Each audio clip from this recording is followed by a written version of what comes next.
Good afternoon. Good afternoon. Good afternoon. Okay, hello. Sorry, there's a funny start. As usual, wait. Okay. Good afternoon. Good afternoon, Andrew. Hello and good afternoon, Good afternoon, Charlie. Good afternoon, Vivian. Hello, Michaela. Good afternoon, Stephanie. Good afternoon, Catherine. Good afternoon, Jayla. Good afternoon, Brenda. Good afternoon, Gabriella. Good afternoon, Jaylyn. Good afternoon, Lakshmi. Good afternoon, Rachel. Wow. Okay. Sorry. Good to see. It is actually good to see you all. It's a little bit crazy. Oh, and there's more. Hold on. Bear with me for a second, please, or bear with me for 75 minutes, please. Hold on. But first, bear with me.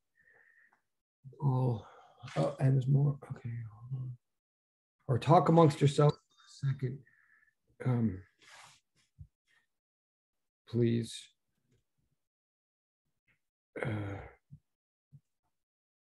Yes, talk amongst yourselves for a second. I'm just trying to look. I'm having problems with the other device. Oh, wait, there's someone in the chat. Oh, hello, Celine, and good afternoon, Mark. Okay, bear with me for a second because I'm trying to get the other device to work, trying to get myself to work.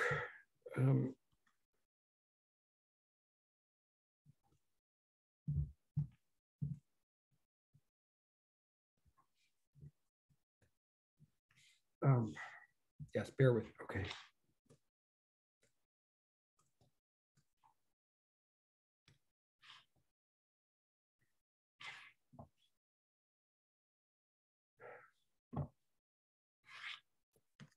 I don't know why.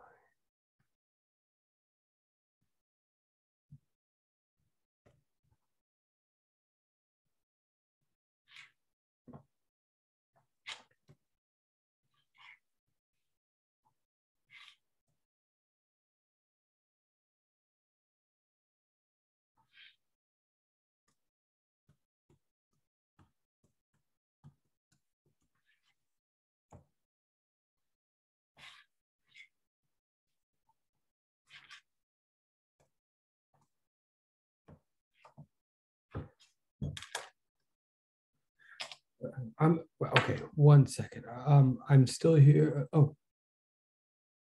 okay, that is funny, actually. And that is fair and funny.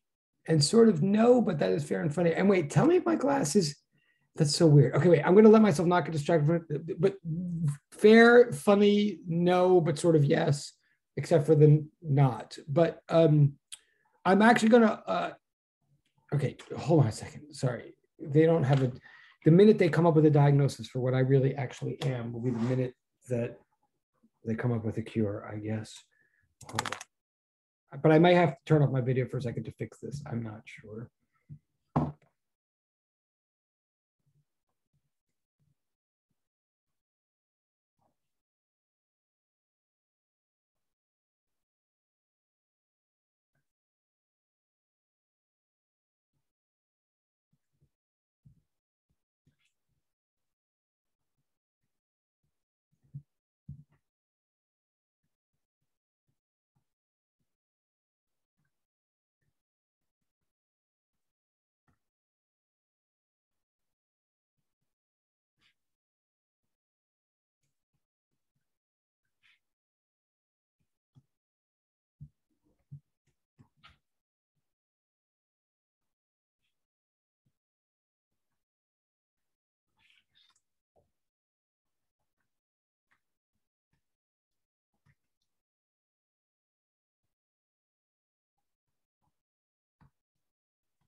Okay, let me see if this works. Last thing. And I know I haven't, or I'm not even going to talk. If this works, then this.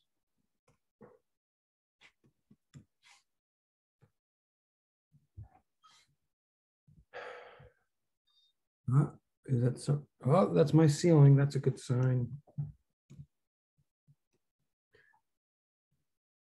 Okay. And maybe that just made my glasses lighter. I don't know. Okay. Okay.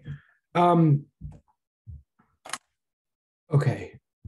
All right. So I'm a mess. I'm still a mess. I don't know what to say about that. I'm just gonna anybody who turned in the things are still coming back very slowly. They're getting slower, which is not good. I mean, but they are happening. No, that's not true. They're not getting slower, but they're not getting any faster.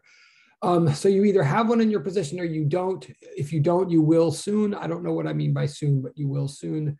And the 14-point things are coming back. With the 14-point thing, as long as you did it on time and you did stuff, as long as there's more than 2 pages. Oh,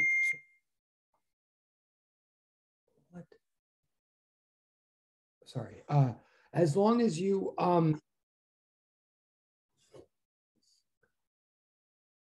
as long as you and like tried it and you tried to answer both the questions and you have like more than 2 pages of things written down, and if it got to me on time and or you spoke to me, then you're getting the 14 points for it. That's been happening. I mean, they've been coming back, but many of you still don't have those back either. I'm just telling you. And I know I haven't put in a game turn yet for today. I'm aware of that. I there will be one, or wish you will remind me. Oh my God. Sorry.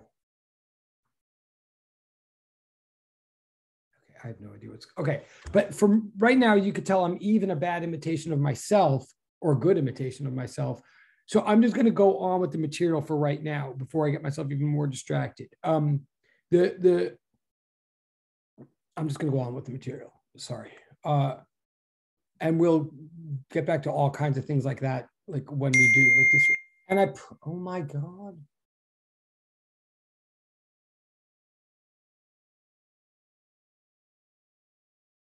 Okay, so much here. Oh, and I'll warn you, I would like to get back to material to now, but oh yeah, if you're looking for a day where you could totally get me off course in the chat and keep me for, I'm sure today would be the day. So I'm going to look at the chat. Oh, that's funny. Well, yes, no, there is. Wait, okay. There, okay, I will answer this question because I mean, I'm saying yes, not to the imitation crab. I mean, that's funny. It's a kosher joke, thinly veiled too. To answer a question that's in the private chat right now, and I feel like I've said that I could see why this would be mysterious. There will be, you will have your things back before the final. The final, and again with the final, there will be a final. It will be take home. It will be during the exam time. That is, it'll be posted after the last day of classes, and you'll have to the end of finals to turn it in. Again, with the final, I will weight whichever one you do better on more. Let me say that again. Like if it turns out you did well in the midterm, then I'm going to count your midterm more. If it turns out you sort of did badly on the midterm and you need that final score to help you, then I'm going to weight the final score more. But put a different way, the purpose, and the final will be a lot shorter, believe me, to save myself and to save you. The final will be shorter. The final will be an opportunity to rectify your grade. I mean, for those of you who need it, it won't be a whole, because I still, but yes, there will be, to answer the question that's in the private chat. And maybe you could privately tell me if my answer, like if you're hearing my answer or not, and I know we have to talk about that, but I've got to get these other things back to you and they're taking forever. And I don't know why. I kind of know why, but yeah, the final will be short. It will be take home. It'll be during the final exam period, and it will be weighted so as to, I mean, I have to count it. Well, I think I have to count it. I have to think about that. I think I have to count it. But again, it'll make more of a difference to those of you who need it to make more of a difference, if that makes sense. All right, I'm going to, okay. Thank you, private chat person. Thank you. And no problem, other private chat person who's apologize. Like you guys have nothing to apologize to me for. Trust me. I don't know it, but all right. So I'm just going to go on with the material now. It is actually interesting material. One thing I saw in all your 14-point things is that I actually do think you guys kind of know what's going on with fields, which is good, with at least with the computation and with the vectors, which is good. So now today is going to be a little bit less computational, a little bit more visual, perhaps. I'll show you so we're going to learn about field lines today. We're going to learn about the graphical representation, or excuse me, the visual representation of fields today. You'll see what I mean now. So again, just bear with me. I'm sorry. I apologize for, I'm sure if the things I'm not thinking of, I apologize for them too. But here, okay.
Okay, so let me tell you what. So I'll read what this says first, my handwriting, and let me explain what's going on here.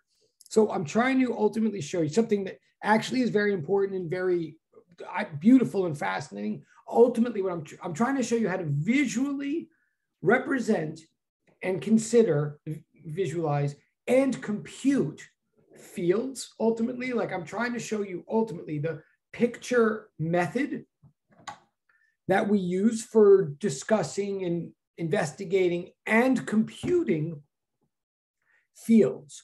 So what I'm ultimately trying to show you here is a tool, much like vectors are a tool or graphs are a tool that allow us not just to visually imagine a phenomenon, but actually visually depict the phenomenon with enough precision that we can literally do math, like we can literally do computations and make predictions, quantitative predictions about that phenomenon. That's my ultimate goal, okay? And the ultimate goal, the ultimate tool under discussion is something called field line diagrams or field lines. That's what I ultimately want to show you, okay? Is that our way of picturing and depicting and working with fields. But the way I'm going to show you that is first, I'm going to show you the more primitive, more old method on which or field lines are built, or from which field lines are derived. Okay, so what I'm first showing, so what this says, so that says how to visually represent and compute fields. That's what it says in black. Then in blue it says first the less standard option, okay, the more primitive option, I should say, called vector field diagrams. Okay, so what's going to be at the bottom of this page right here in black is something called a vector field, diagram, and it's not wrong, and it's not totally out of use. Like sometimes there is a use for this kind of thing, like they still exist. It's just not the most modern or standard tool, okay?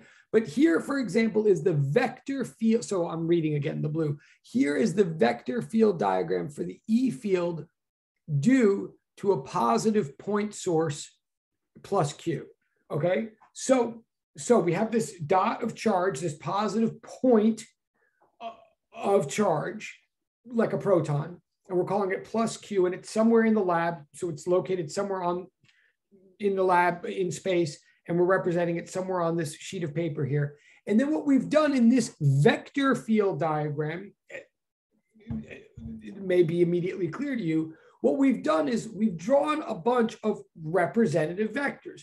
We've picked points in space and said at that point in space, here's a vector represent whose length, whose orientation represents the direction that, hold on.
Okay. The point of this, and this may be obvious to some of you already, but what's the point of this picture? The point of this picture is if you pick any point in space, say that red dot P, you pick any random location in the picture, call it point P.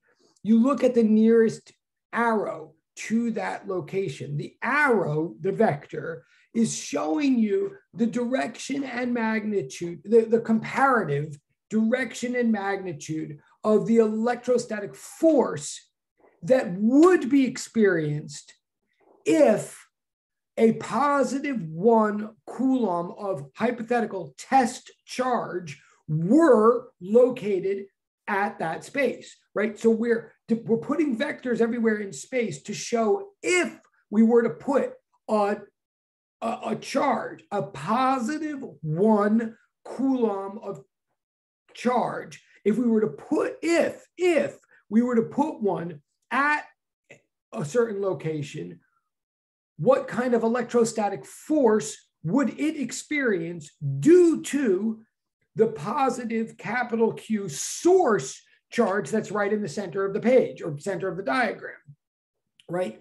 So these arrows are depicting what that source is doing to space, to everywhere in space. We're not saying that there are any other charges in space. We're not saying that there are or aren't.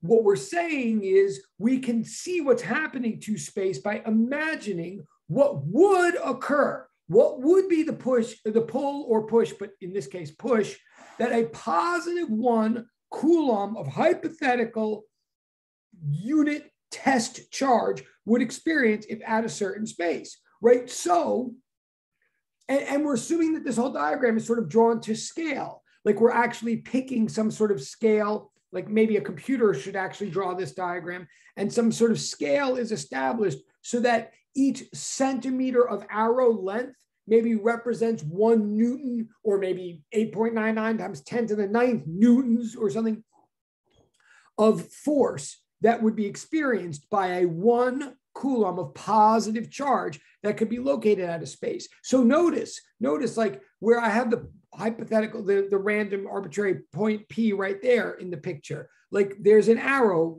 there's the tail of an arrow right near that point P. And the tail of the arrow is saying, the arrow is going like that, right? Meaning, it's going in a certain direction, like up to the top right of the sheet of paper, saying that if you had a 1 coulomb of positive charge, like I'm always assuming that the hypothetical test charge, and it is hypothetical, it's not actually there, it's a test of what this source is doing, but I always assume by convention that that test is positive. So if there were a positive charge right there at that location P, it would be shoved away from the plus capital Q, right? It would be repelled because capital Q is apparently positive in this case.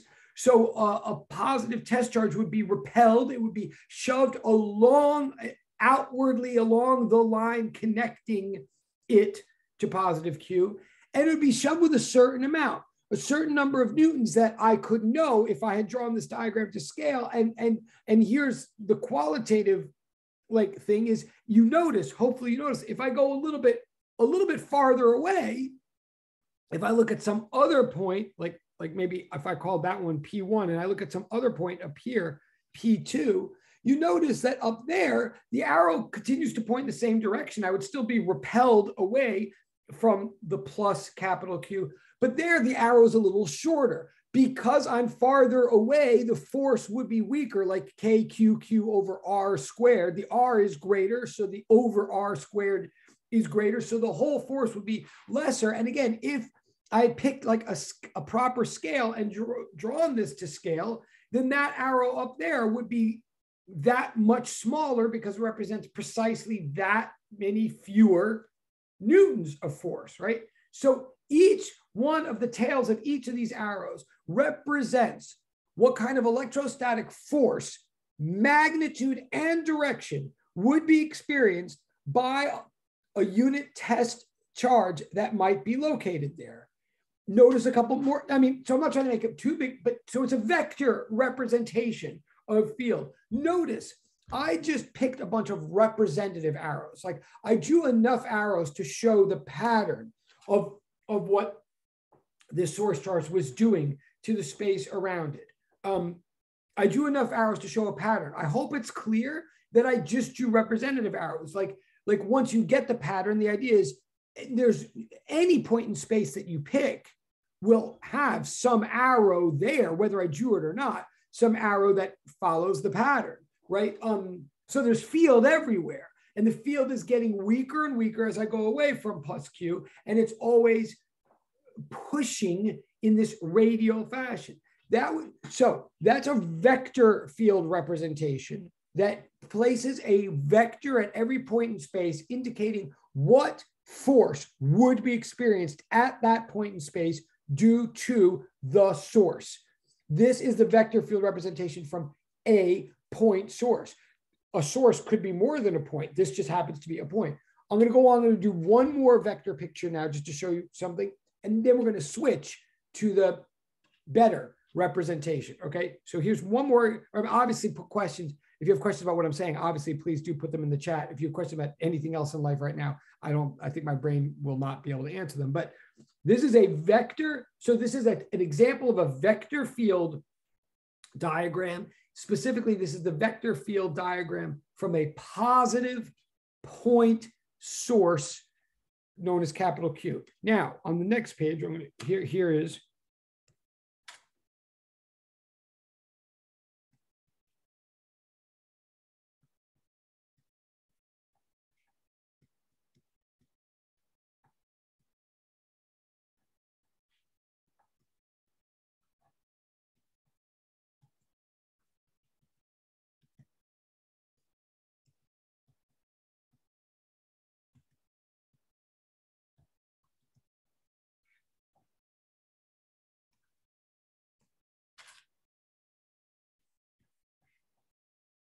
Oh, sorry, just kidding.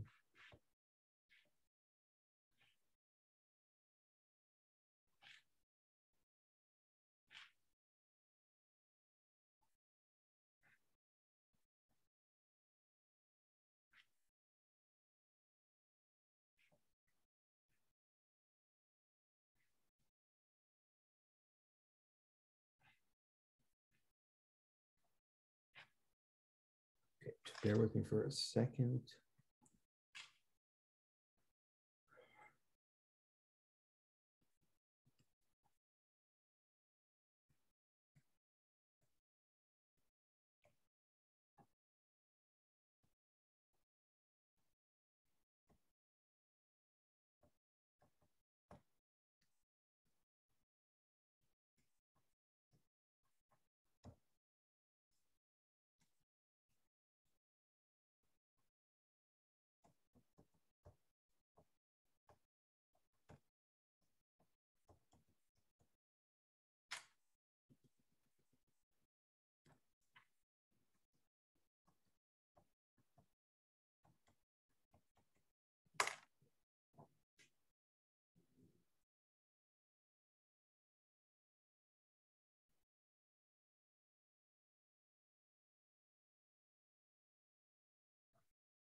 Okay, notice this diagram now, just to be clear. Sources of field could be positive or negative. There's no like rule about that, like anything can create a field. And sources don't have to be single points. None of, actually, if sources were always only single points, none of this really would be worth it or interesting. I'm just giving our second example of what could cause a field. What could cause a field is a negative point source, such as like this could be an electron, okay? But notice, when we draw the field, when we think about the field caused by something, caused by, in this case, an electron, we're still always, we're asking what is happening to space.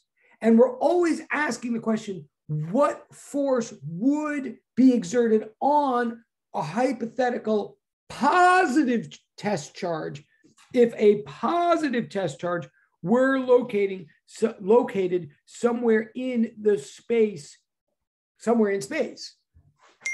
So, we're asking what would happen to, so this is a little tricky. I mean, honestly, hopefully it's not once I say it, but I will say that I spent 2 semesters of college totally not knowing this thing that I'm saying now, and it totally threw me off. I'm saying sources can be positive or negative.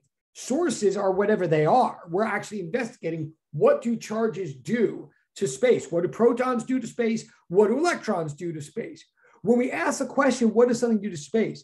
Just for consistency's sake, so that we're all speaking the same language and adopting a universal convention, what we're always asking is, what does a source do to a positive?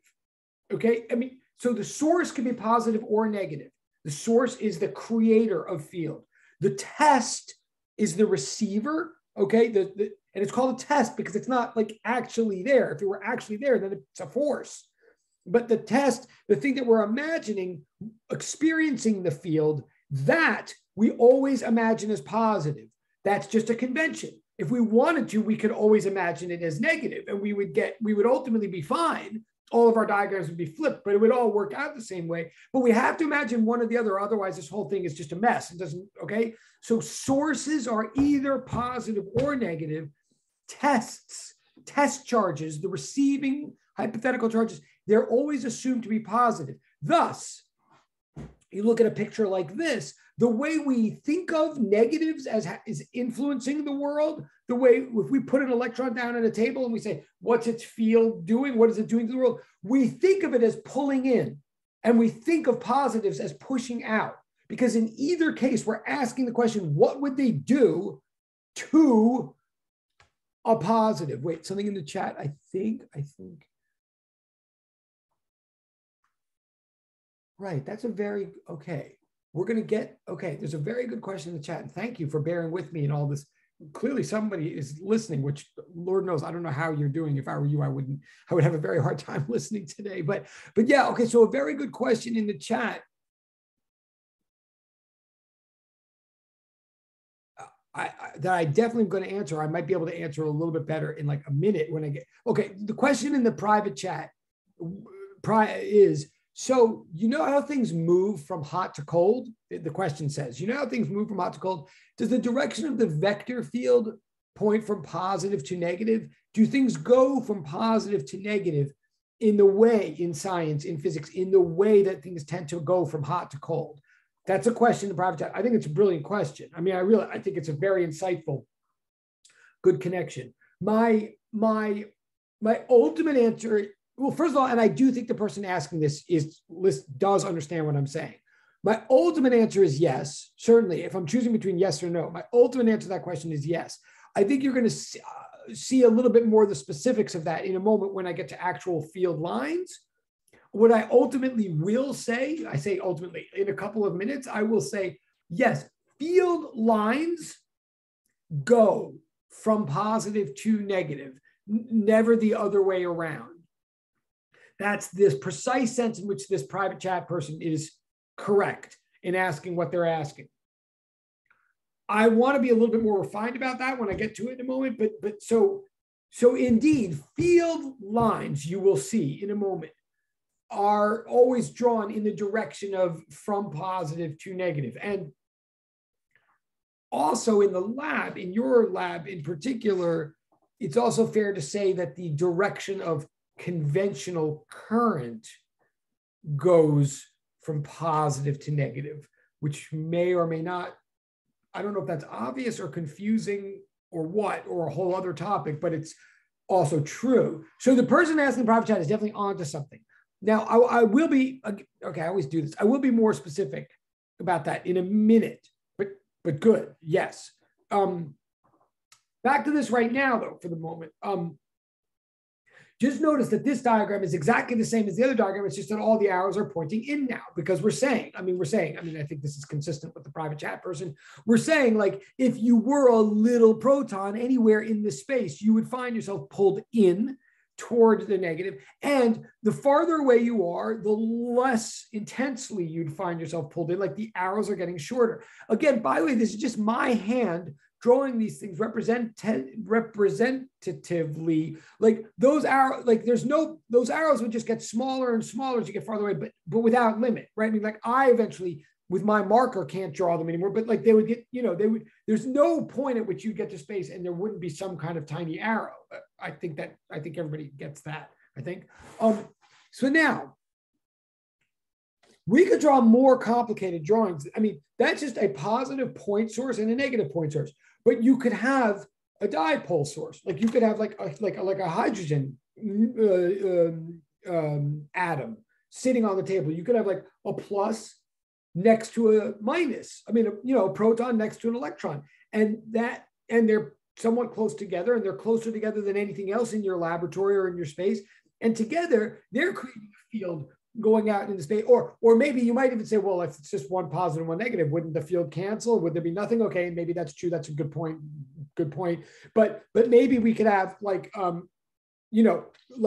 helium ion. Like maybe we have two protons and one electron, or something like that. And then that creates a field, and maybe the field looks more complicated than just and it would look more complicated. And we will look at such fields in a moment. But because things, in other words, we're not restricted to only looking at the fields caused by single points. Single points are just the pixels from which everything in life is made up. So what we realize is that this vector way of depicting things starts getting very cumbersome, very quickly. like just to draw one point, I had to draw all of these arrows of like different sizes, and that's just to make a sufficient pattern to understand what's happening from one point. So we develop, or some Gauss and Faraday and mathematicians and physicists, and in fact chemists, from like the early 19th century and mid 19th century, developed a slightly different way of visualizing and depicting fields.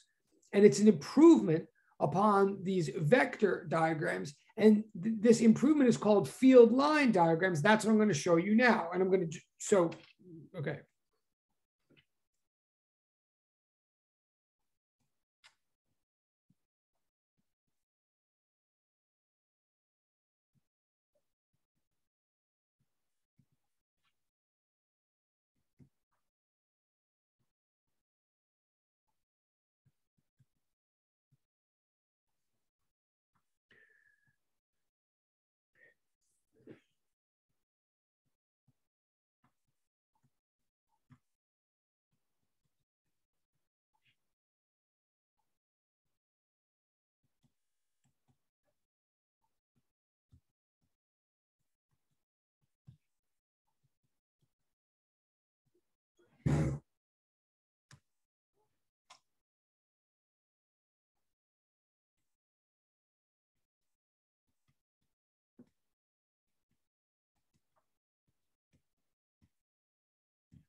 Okay, this is almost going to seem, oh wait, just looking at the chat. Okay, this almost seems like I'm joking. I'm not.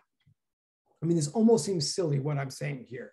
So I've just drawn you the field line diagram from a positive point source. In fact, without any further ado, I'm going to stay on this page for a minute, but let me just go on the next page and just, take away any suspense and say, here's a negative, just as you would expect. Here's a negative.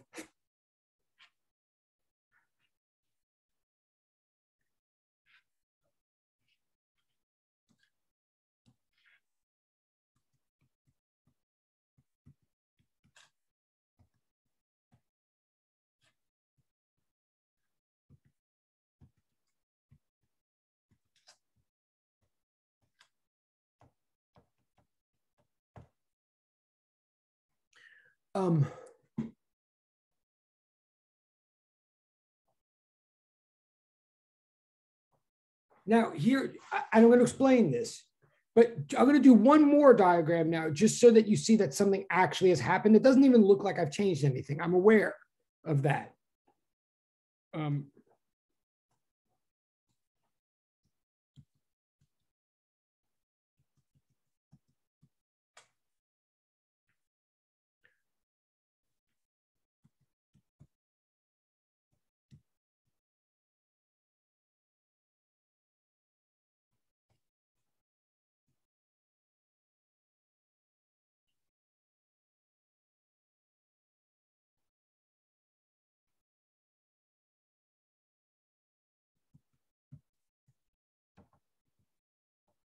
Oh, and I see something in the chat. I'm going to look in 1 second. Sorry, bear with me for 1 second.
Okay, let me show you what, oh, let me look in the chat, sorry. Chat. Right. Well, if it were lit, okay, wait, here's a good question too, and we're about to see, that's a really good, well, in fact, actually, let me, hold on. I'm going to draw one more that might, well, no, I'll read the question. I'm going to draw one more, and then I'm going to try to explain this, but there's a good question, a very good question in the chat. It says, what would a neutral point source look like? Would it be arrows canceling out? Great question. And if by that, if we mean like the one I said before, like a dipole, like a positive and a negative right next to each other, that's such a great question. Let me draw that before, try to draw that before I go any further.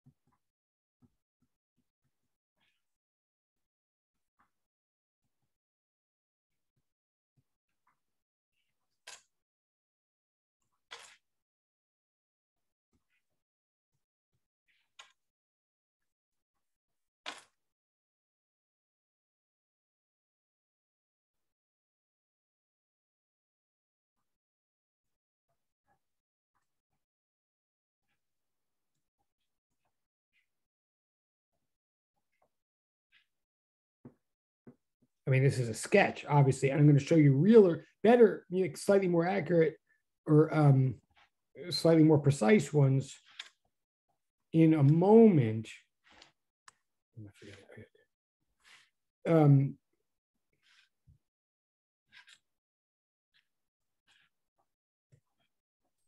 But that's a great question, the private chat person. And this is all going to shortly, hopefully address the other private chat person's question about, do things go from positive to negative? Now, look, let me explain what's going on here. But, no one's ever asked me those two questions, no one's ever asked me those two questions before in, almost 30 years of doing this. And I think they're really great questions that hopefully, and again, I really appreciate that you're paying attention at all today, honestly. But I think those questions are going to help this discussion a lot. And please submit them for participation and blah, blah, blah. So look, here's what's going on. Let me first, and these diagrams that I'm drawing now, these complicated ones, there could be vector field like these situations should be able to be depicted by any depiction method.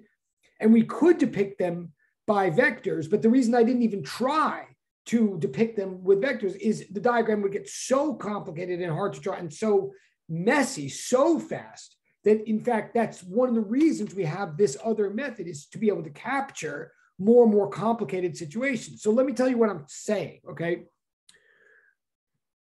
Starting back to,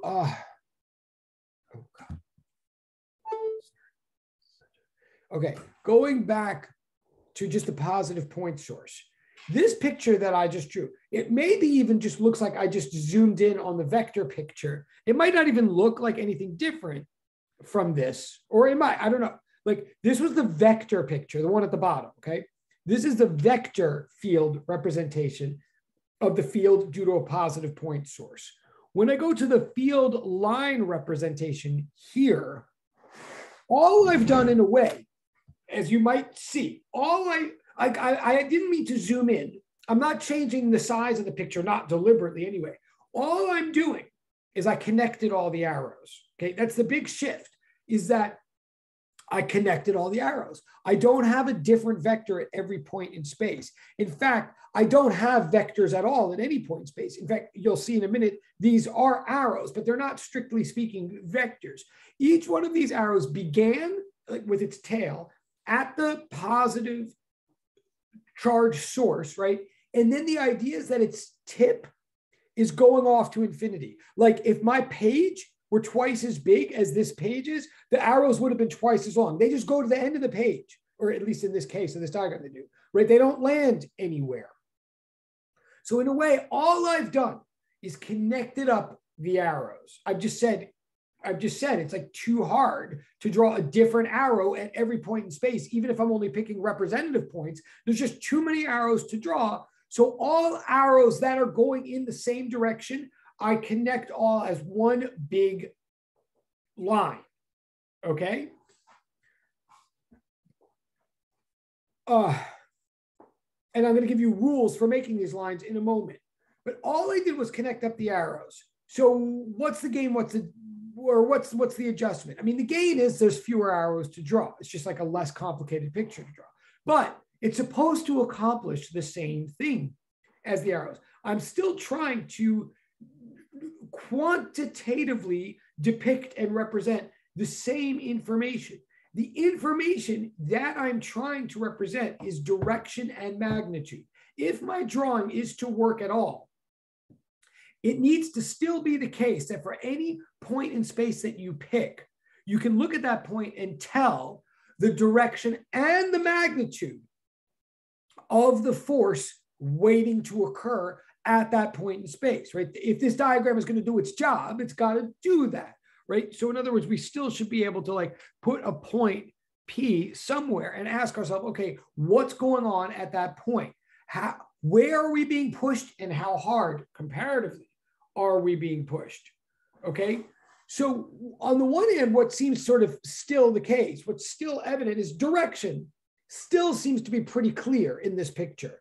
Like it's true. If I pick that point P, I just look at the arrow nearest to me in the picture and I look at what way that arrow is oriented. And I say to myself, okay, I guess I'd be pushed in the direction that that arrow is oriented from its tail to its tip. So I'd be pushed out. Direction still seems clear. And then please, now listen to this closely if you're still with me. Like this is the tricky part is what seems to be lost in this way of drawing things. What seems to be lost is any notion of magnitude. Seems to be, and I'm not allowed to lose it. I still want to be able to look at point P. I still want to be able to say, I want to be able to say direction, and I want to be able to know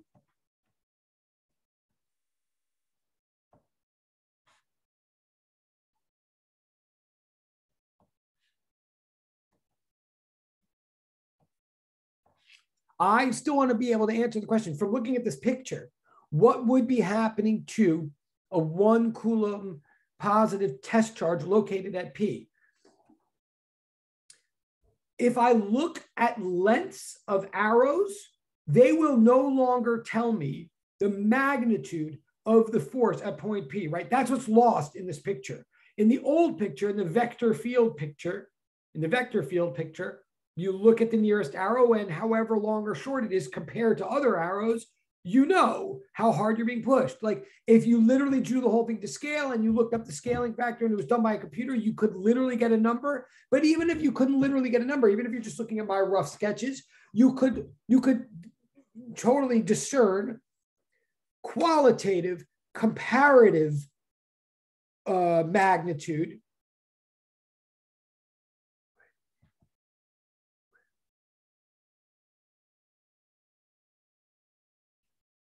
Okay, wait. Okay. So I know she's partly like she's using color. So Gabriella has in the public chat here something that has like colorful, funny language, but actually has exactly the right like critique in it. Let me just read. And this is exactly what I'm trying to address. And ultimately, okay. So I mean, I think you can read. It's in the public chat. But okay. So what Gabriella has written here is, I like the barbaric version. I like the barbaric version. Reject modernity. Embrace tradition. It displays the barbaric version, she's saying, the vector field picture, she's saying, it displays that the further away, the lesser or the smaller the force.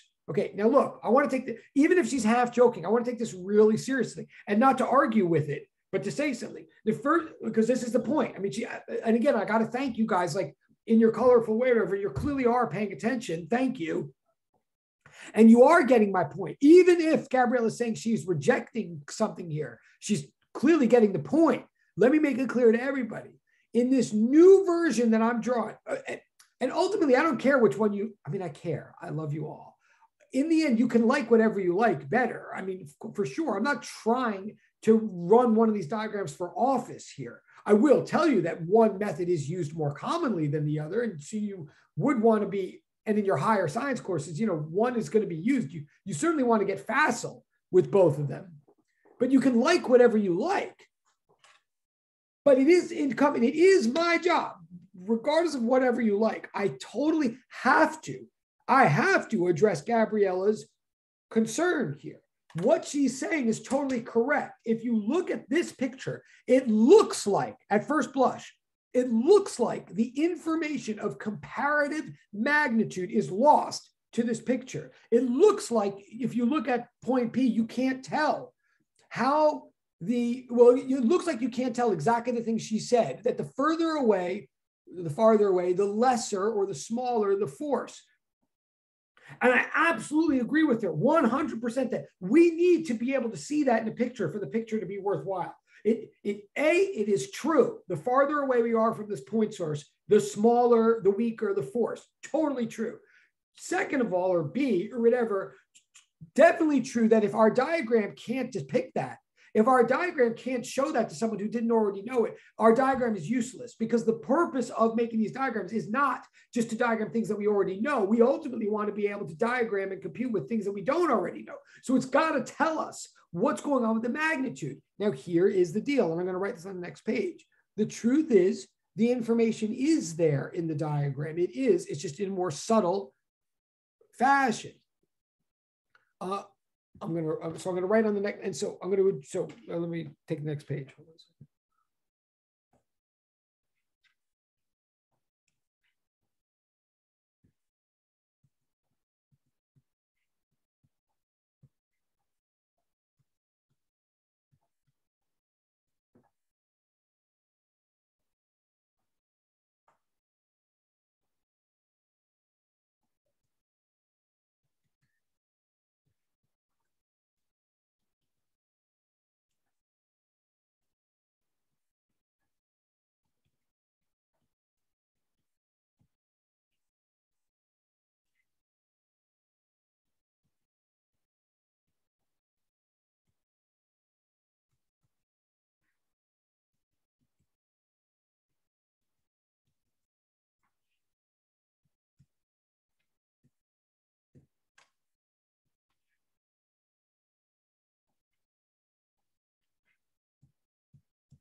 Okay, so here is, and I'm not saying this is going to make Gabriella happy. Lord knows it could take 8 lobsters and a team of therapists to do that. I don't know. But what I am saying, this is going to at least respond to or acknowledge her very legitimate concern. We still need to represent magnitude in our picture. We need to, in this particular case, show how the farther away we are, the weaker the force. Well, the way the picture does that now, the way a field line picture will connect all the arrows that are pointing in a similar in the same direction. But what we now say is we don't, and by the way, so the arrows in a field line picture now go off to infinity. We'll discuss that in more detail in a moment. Like, they don't have length anymore. Field line arrows do not have length. They either, or their length doesn't mean anything anymore. But the way that we depict strength of field, magnitude of field, is now density of lines per unit area. That is, strength of field in space is represented by density of field lines per unit area on the page. The greater number of lines there are per unit area in a certain region of the page, the stronger we are to understand the field to be in the space represented by that page. So in short, and I'm going to turn the page back and show you on the picture, but in short, with vectors, length of arrow on page represents magnitude of quantity in the world. with field lines, density of lines, number of lines per unit area on page represents strength of magnitude of field in space. So like in this picture here, okay, and that's a totally different, I'm asserting that. That's like a new encoding mechanism, a new, and you might even, and I'm not being sarcastic or making fun of, you might even still agree with Gabriella that like, you might think, well, that's a little abstract. Like, I don't know if I like that. Like, that's like annoying. You might well not like it at first. Most likely you don't like it at first and then you get used to it. I mean, most people don't like it at first. You might find over time that it's a lot more useful and cool and reasonable than it sounds. You might not, but it is the case either way, that if you look at this picture, right, notice like,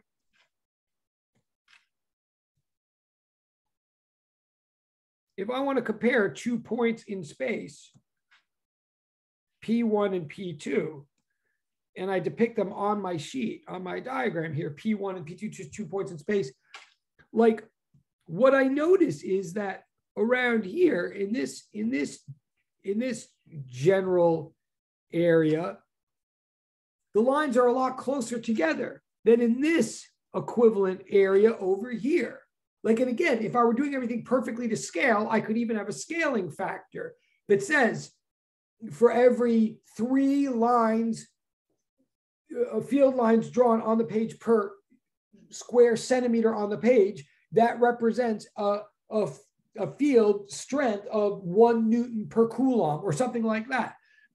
Or I could just be sort of rough and ready and just talk about this in a qualitative comparative way. I could say, look, over here at P1, in that region of the page, if I shrink down and examine it, the lines are closer together. There's a greater number of lines per unit area over here at P1 than there is at P2. So the field is stronger at P1 than P2. Again, I'm saying that's how the diagram works. Like, we already independently know that the field is stronger closer to a point charge. But I'm saying now, once that information is being captured in this picture, not by lengths of arrows, but by density of arrows per unit area. So now let's say we go, let's even go straight to Gabriella's other question. Let's go to this, for example. This would be the field line picture, and this also addressed the other one of the private chat questions about like positive to negative and stuff. This would be the field line diagram due to a dipole, a plus Q and a negative Q, like equal and opposite point sources located nearby each other, somewhere in the lab or somewhere in the universe. This would be the field line picture. Now, again, just like before, I'm only drawing some arrows. The idea is that there are arrows everywhere. I'm drawing enough arrows until you sort of see a pattern. But now look here, not only have I connected up all the arrows, you start to notice how these lines work. They're much longer than regular vectors are. In fact, you even see that they don't have tails or tips in general space. Their tails and tips are either land on the sources themselves or they go off to infinity. I'm going to be more explicit about that in a moment. But you notice that these arrows don't just start and stop. They flow everywhere. Also, notice, super important, not at all a coincidence or surprise, these arrows are totally not vectors in the sense that they can be curved and they will be curved, okay? This is they were built from vectors. They're built from vectors ultimately, but they're a totally different construction. The way you would look at a picture like this, if you want to know how dense the field was at some sort of spot in the space, you wouldn't look at the length of any arrow there. You would just look at how tightly bunched are the arrows there. In fact, and same thing with this picture at the bottom, which is a picture of 2 positives near each other. In fact, this now becomes such an important, different way of looking at things that I'm going to switch screens for a moment. Pardon me, or bear with me for a second.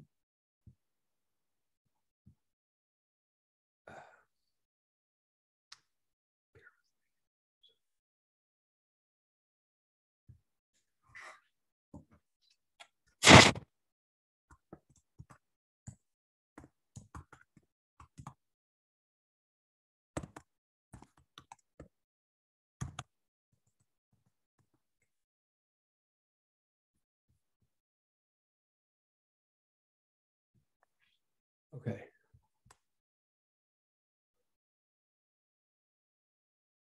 Okay.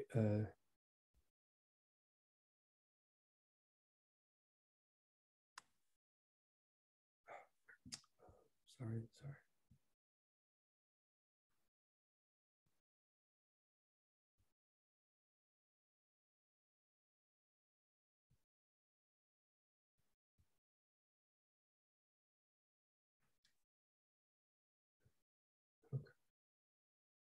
Okay.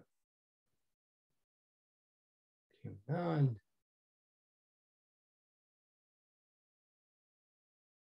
Okay. Good enough, I guess.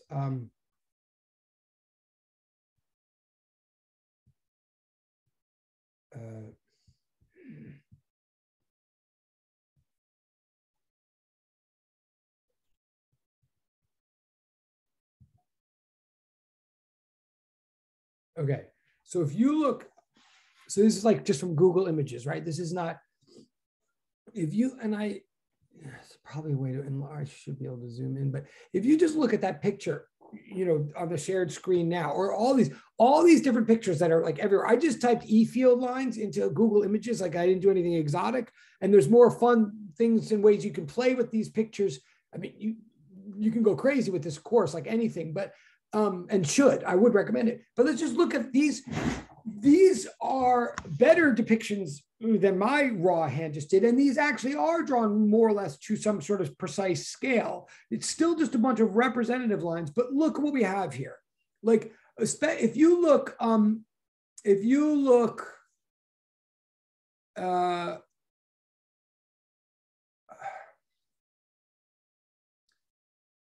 I want you to notice, hopefully you can see, like in the top left picture is double positive. To the right of it is a double negative. To the lower left is a dipole. And then to the right, let me just count once.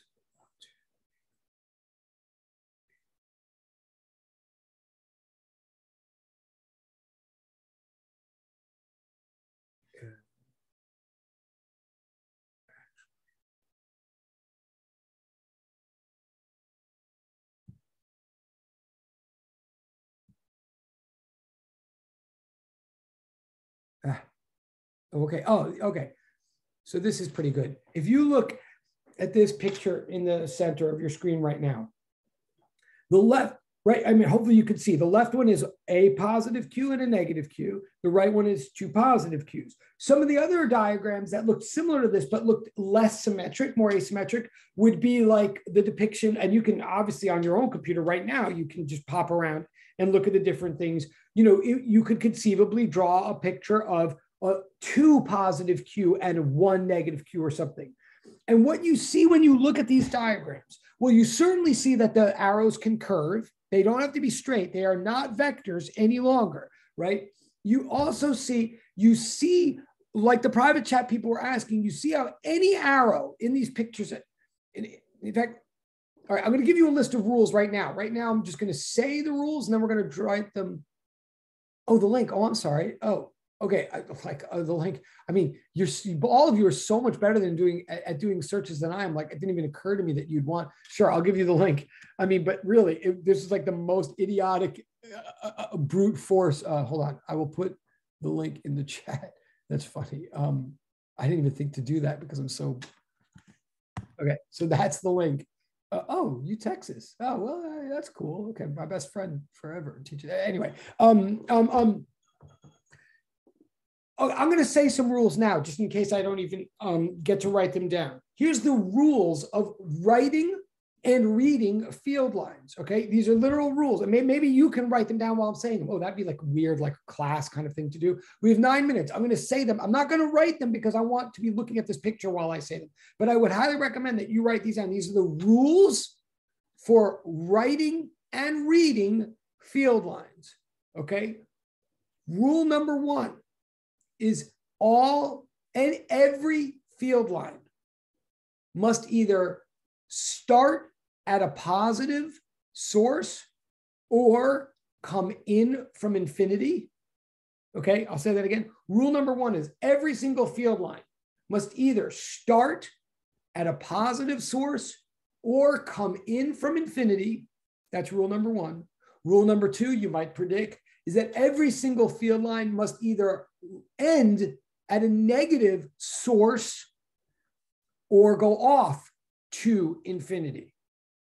Okay, that's so rule number one and two. So this goes to what one person was asking in the private chat. All these lines, if you look at them, like all of them, if they start at all, they start at positive. If they end at all, they end at negative. Some of them don't end at all. They just go on forever. They come in forever. You might, and there's more rules to come in a minute. But before I go on to the next rules, you might say to yourself, as I said to myself when this was first presented to me, you might even be saying, well, doesn't that cover everything? I mean, yeah, duh. Like, okay, so they either start at positive or they come from infinity. They either, like, what do they not do? Like, what are you excluding? What I'm very specifically trying to say is that field lines never start or stop spontaneously in space. There's no tails in the space. There's no tips in the space. If you can't see a tail in the picture, it's assumed that the tail is way out in infinity. If you can't see a tip, that means the line goes on forever. It's very important. These lines have no length. If they stop, they only stop because they hit a negative, or if they start, they only did so because they started a positive. Also, okay, they don't start or stop in space. They're not vectors. That's number one. Also, please notice I said that positives start at a positive, excuse me. I said that if a line starts, it starts as a positive source. And if it ends at a negative source. I use the word source both times. I mean, you could call the negative charges sinks if you want, but what I'm definitively not calling them, what I'm distinguishing, I'm not saying anything about test. I'm saying, like, please notice, well, we'll get to the next rules in a moment, but notice everything that's in the picture on your screen right now is everything that's being depicted as a positive or a negative. Those are all the sources creating this field. This is the field picture being created by two creators, two sources of charge sitting there in the lab. What the lines are depicting is what would happen if you were to put a +1 unit of test charge anywhere in that picture. But that test is not being depicted, right? So I'll get to, so in other words, well, so there's more to say about that, but this is just what this arrangement of charge sources is doing to the space around it. And it's assumed that whatever it's doing, whatever this pattern is, goes on forever through all space. All right, so rule number one and rule number two I just gave you, and I know there's 5 minutes left. I gave you rule number one and rule number two, that the lines have to start or stop or go off to infinity or come from infinity. They can't, I mean, they can't start or stop in empty space. Rule number three, lines can and often do bend, but they cannot cross. Okay? Lines can and often do bend, field lines can and often do bend, but they do not cross. They don't cross because each one of these lines, so you can even put in parentheses if you want for this rule number three, each field line represents a vector sum. The sum has already occurred. Okay, so in other words, well, I'll keep going with the rule. Well, it's 125. So what I'm saying, like, is like, in other words, if you, well, okay, rule number four. Well, rule number four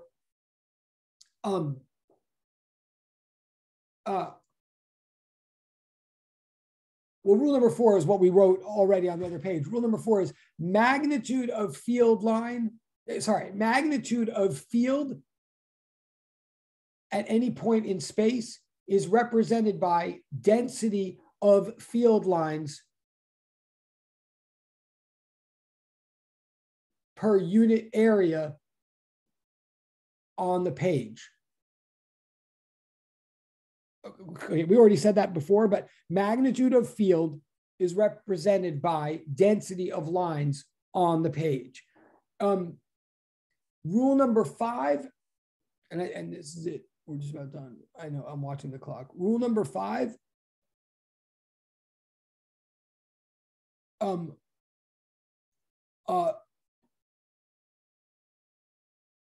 The arrangement of field lines should approach uniformity as we get as far away from possible. Sorry.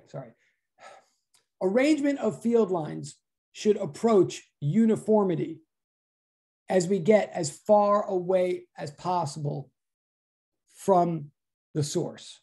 I'll say that again.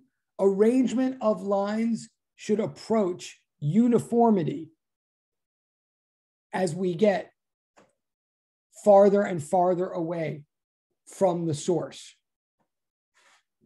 Right. What do I mean by that in English? I mean, notice like right in the center of these pictures, things are very complicated. There's a very elaborate, intricate pattern of lines, but the whole pattern gets simpler and simpler as you get farther and farther out. That's why we can cut off the picture. We sort of cut off the picture once we are pretty confident that everybody's going to be able to extrapolate what's going on with the picture as they get to the edges of the piece of paper that the picture is on. The idea is that the field, like the pattern of these lines, becomes one simple pattern once you get far enough away from the charges. There shouldn't be any new surprises or anything like that on the edge of the page, in other words.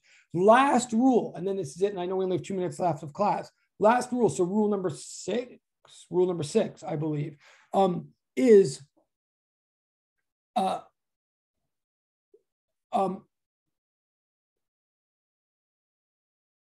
pattern of field lines should be drawn as simply, as symmetrically, and as smoothly as possible, given all above rules. I'll say it one more time. Pattern of field lines should be drawn as simply, symmetrically, and smoothly as possible, given all above rules. Okay? I know we're just about done with class for today. Oh yeah, we're just about done with class. But the ultimate thing I'm trying to say is these pictures can get very elaborate, but they actually are totally drawable. I mean, they're more easily drawn nicely by computers, but they can be drawn by hand once you know those rules that I just said. And once you pick a scaling factor, like, okay, I'm going to draw 3 lines of field for every 1 coulomb of charge that's depicted in my situation. Like once you draw a scaling factor, then you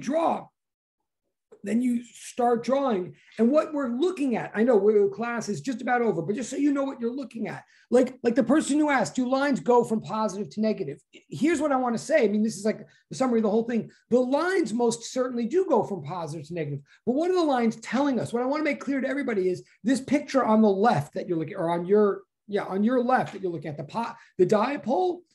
Please understand, it's not telling us how a test charge would move. It's not saying that some third-party test charge, some hypothetical 1 coulomb of charge would move from the red to the blue. It wouldn't necessarily. I mean, it might, but depending on where I put it, I don't know how it would move. What we're saying is if you picked any spot in this picture, and I guess I can't. Sorry, I know class is just about over. I just want to say, oh, the arrows are endless. Yeah, they are endless, especially. Okay. If you, so like very quickly, if you, and I know we're just about, like, if you pick like this spot right there, this green spot, the green check, what we're saying is right at that spot, the field is very, very strong. It's much stronger than, I don't know if you could, than out there. The field here at the first check is very strong compared to the field out there. And what are those lines saying? It's saying that if you were right at that spot, look at the arrow on the closest to you, that arrow represents the direction that you would instantaneously accelerate if you were charged right there. Like that's the direction of instantaneous force that you would experience right there. And it would be a very high force because the lines are very dense, but then you would start accelerating in that direction. I don't know what your velocity would be. Like, in other words, you wouldn't necessarily travel along the lines if you were a charge. You could hop from line to line. It's just that each little arrangement of lines tells you at that moment how strongly you would be pushed or pulled and in what direction at that moment you would be accelerated. Now, and you know, if your velocity happens to line up, then you go in a straight line for a little while. If your velocity happened to already be pulling, pointing in a different direction, then you would start to curve, right? Like it's not about motion. It's about instantaneous force. But I know class is over. We'll end with it. But those were great questions you guys asked me. You're being very indulgent as always, and you're going to get good grades. And you're learning a lot. And I'll see you tomorrow, maybe briefly. Bye. Thank you.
Oh, Catherine, are you still?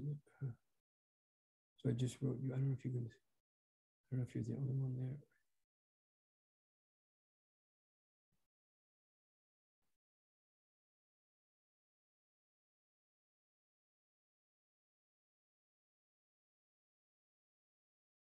Oh, Catherine, I don't know if you can. Oh, okay, okay. Thank you. I'm so sorry. I would, but I mean what I say, and I will make yours first priority just because you asked, and that's good enough for me. But I'm sorry. Thank you for understanding. Okay, okay. Thank you. I appreciate it. But you will get it. I really think we'll get it by tonight. I do. But okay, thank you. Sorry. I will see you soon.